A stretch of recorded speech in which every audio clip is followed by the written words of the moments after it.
Assalamualaikum warahmatullahi wabarakatuh. Perkenalkan, nama saya Muhammad Zaini Zohan. Saya asal Prodi Hukum Keluarga 2 yang sedang menjalani semester 1 dengan NIM 2021 508018 yang akan membahas mengenai cara memparafrasakan bahan kutipan.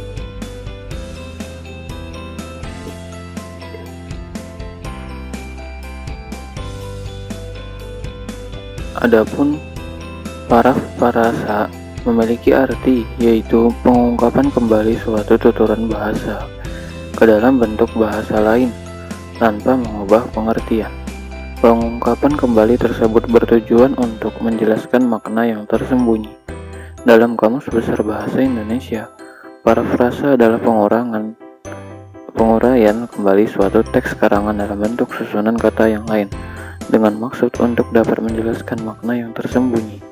Parafrasa merupakan salah satu penyajian kembali sebuah karya sastra ke dalam bentuk lain tanpa mengubah atau bahkan menghilangkan makna dan inti dari karya asli tersebut.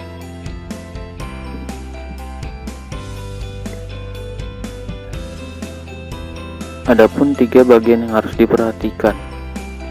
Yang pertama yaitu memeriksa kutipan. Pilihlah 1 sampai dengan 3 kutipan. Jangan berusaha memparafrasakan terlalu banyak informasi sekaligus. Fokuslah pada kalimat yang paling efektif dalam mendukung ide atau argumen Anda, dan padatkan menjadi satu pernyataan parafrasa. Jika Anda ingin menggunakan teks yang lebih panjang, sebaiknya tulis ringkasan. Ringkasan lebih luas daripada parafrasa karena fokus pada poin utama seluruh bagian dan meringkas teks secara keseluruhan.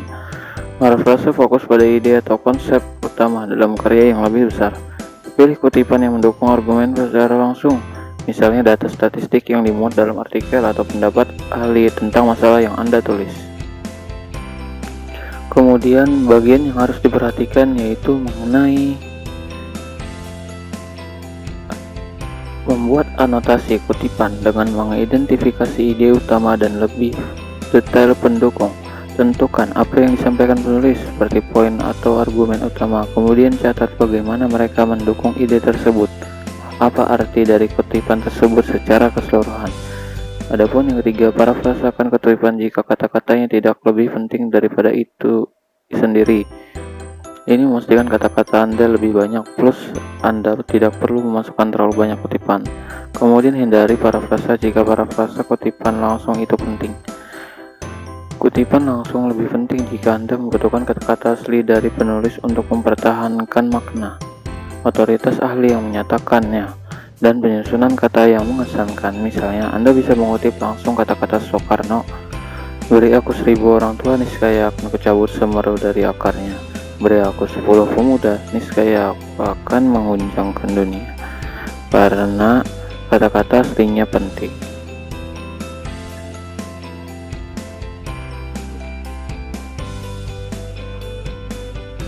Kemudian menggunakan kata-kata sendiri. Baca lagi kutipan yang akan digunakan. Anda harus benar-benar memahami kutipan sebelum bisa membuat parafrasanya.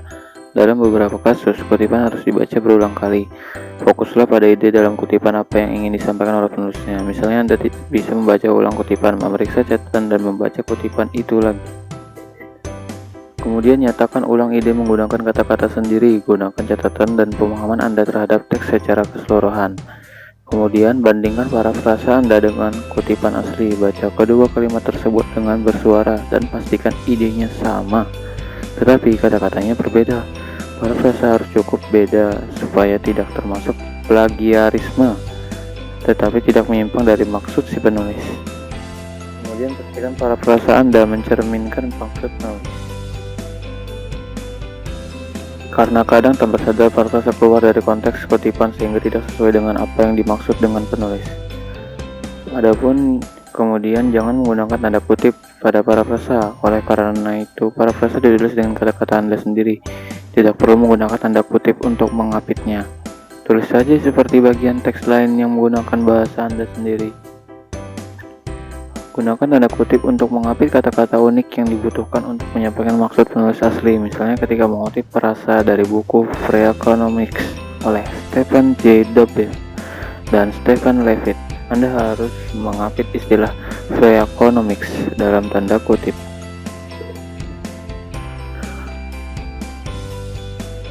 Adapun yang selanjutnya yaitu hal yang harus diperhatikan dalam membuat tahapan parafrasa, yaitu memasukkan sumber kutipan.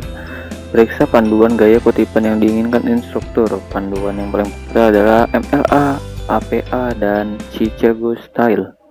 Anda harus mengikuti panduan ketika menyertakan sumber kutipan baik berupa parafrasa dalam teks maupun halaman sumber di akhir makalah. Gunakan tanda kurung untuk kutipan dalam teks dengan gaya MLA atau APA. Anda harus menyertakan sumber parafrasa tepat setelahnya. Masukkan informasi publikasi dalam tanda kurung setelah parafrasa. Masukkan catatan kaki untuk Chicago Style setelah parafrasa. Masukkan angka kecil di dekat tanda titik. Kemudian gunakan alat format di program prosesor kata untuk memasukkan catatan kaki di bawah halaman. Kemudian buatlah halaman karya yang dikutip, referensi atau bibliografi. Anda harus mempersiapkan sumber kutipan sesuai gaya yang ditentukan. Tipe-tipe sumber memiliki format tersendiri untuk mencatat informasi penulis, judul, serta penerbit.